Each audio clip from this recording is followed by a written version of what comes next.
నేడు south ఆఫ్రికాతో team India రెండో one day match జరగనుంది. ఇక తొలి వన్డేలో గెలిచి భారత్ అయితే జోరు మీతుంది. ఇక రాయ్పూర్లో రెండో వన్డే జరగనుంది.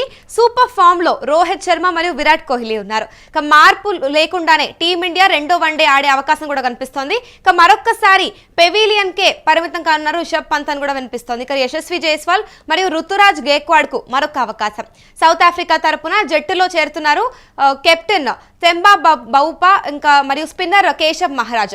ఇక బౌలర్లకు కూడా అనుకూలంగా రాయ్పూర్ పిచ్ ఉంది. ఇక రెండో వన్డే గెలిచి సిరీస్ నెగ్గాలని భారత్ అయితే ప్లాన్ వేస్తుంది. ఇదే అంశంపై పూర్తి సమాచారం మా స్పోర్ట్స్ అనలిస్ట్ వెంకట్ అందిస్తారు. చెప్పండి వెంకట్, రాయ్పూర్ లో ఈరోజు వన్డే మ్యాచ్ ఎలా జరగనుందంటారు?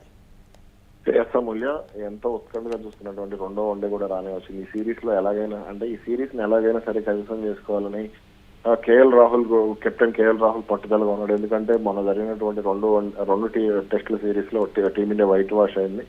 దీంతో ఎలాగైనా సరే గెలిచి పట్టుదలగా ఈ సిరీస్ మొత్తాన్ని కూడా సిరీస్ ఈ మ్యాచ్ గెలవడమే కాదు, సిరీస్ మొత్తాన్ని కూడా వైట్ వాష్ చేయాలనే పట్టుదలతోనే భారత్ అడుగులు వేస్తుంది. ఈ నేపథ్యంలోనే జట్టు కూర్పు విషయంలో కూడా చాలా జాగ్రత్తలు తీసుకుంటూ ఉన్నారు. ఇక జట్టు కూర్పుకు సంబంధించి కూడా ఇప్పటికే పూర్తి కసరత్తు అయితే జరిగింది. ఇక సీనియర్ ఆటగాడు రిషబ్ పంత్ విషయంలో మాత్రం ఈసారి కూడా మొండి చేయి చూపించే అవకాశాలు అయితే కనపడుతున్నాయి. ఇక పిచ్ విషయంలో కానీ ఇటు ఆటగాళ్ల విషయంలో కానీ మొత్తం భారత్ కూడా చాలా జాగ్రత్తగానే ప్రణాళికాబద్ధంగానే అడుగులు వేసింది.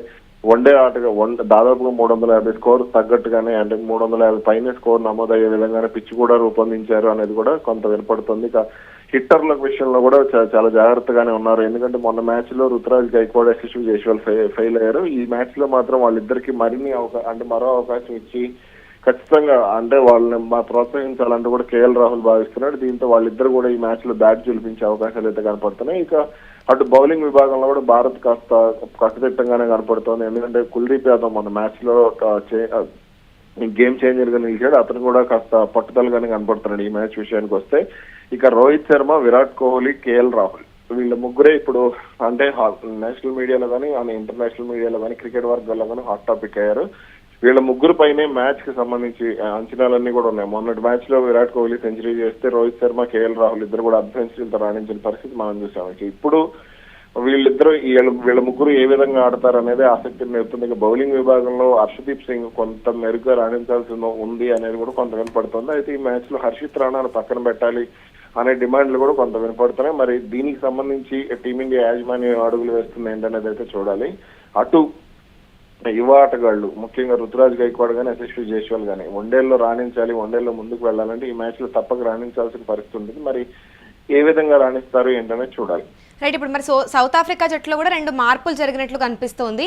మరి ఇప్పుడు సౌత్ ఆఫ్రికా జట్టు పుంజుకునే అవకాశం ఉందంటారా? ఖచ్చితంగా ఉంది. ఎందుకంటే సౌత్ ఆఫ్రికా జట్టు చాలా బలమైన జట్టు. ఇప్పుడు టెంబా బౌమా కానీ కేశవ్ మహారాజ్ కానీ వీళ్ళిద్దరు వస్తే ఆ జట్టు అదనపు బలం. ఎందుకంటే కెప్టెన్ పరంగా ఫీల్డ్ లో బౌమా ఉంటే జోష్ వేరే ఉంటుంది. కాబట్టి అతను వస్తే మాత్రం ఖచ్చితంగా మంచి ఫలితం ఉంటుంది. ఇక కేశవ్ మహారాజ్ కూడా ఇండియా పిచ్ మీద మంచి అనుభవం ఉన్న ఆటగాడు కాబట్టి అతనిది కూడా మంచి ప్రభావం చూపించే స్పిన్ బౌలింగ్ అవుతుంది. అటు మిగిలిన ఆటగాళ్ళు మీ సీనియర్ ఆటగాళ్ళు ఆల్రౌండర్ వియాన్ ముల్డర్ కానీ వీళ్ళు కొంత పక్కన ఉన్నా సరే ఈసారి ఈ మ్యాచ్ లో మాత్రం ఎడెన్ మార్క్రమ్ అలాగే ఓపెనర్ రికెల్టన్ కానీ వీళ్ళందరూ కూడా కొంత ఎలాగైనా సరే ఆడాలి అనే పట్టుదలగానే ఉన్నారు. రైట్, మరి ఇప్పుడు రాయ్పూర్ పిచ్ పరిస్థితి ఎలా ఉందంటారు? విన్నింగ్ ఛాన్సెస్ ఎవరికి ఎలా ఉండే అవకాశాలు ఉన్నాయి? ఫస్ట్ బ్యాటింగ్ తీసుకున్న వాళ్ళు కనీసం 350 పైన స్కోర్ చేస్తే మాత్రం గెలవడం ఖాయంగానే కనపడుతుంది. మొదటి మ్యాచ్ లోనే ఉండబోతుంది. ఇక అటు స్పిన్ కి సంబంధించి రెండో ఇన్నింగ్స్ లో కాస్త ఫ్లడ్ లైట్ లో వెళ్తుర్లు, ఎందుకంటే చలికాలం కాబట్టి ఫ్లడ్ లైట్ వెళ్తుల్లో బ్యాటింగ్ చేసే సమయానికి కొంత మంచు పడే అవకాశం ఉంటుంది. కాబట్టి చేజింగ్ కంటే కూడా ఫస్ట్ టాస్ గెలిచిన వాళ్ళు బ్యాటింగ్ ఎంచుకోవడం మంచిది. కాబట్టి ఇక చేజింగ్ కూడా కొంత అనుకూలంగానే ఉండొచ్చు, కానీ కొంత మంచు ప్రభావం ఉంటుంది. కాబట్టి బ్యాటింగ్ రెండో ఇన్నింగ్స్ లో బ్యాటింగ్ చేసే వాళ్ళు కొంత ఇబ్బంది ఉంటుంది. Right, thank you Venkat.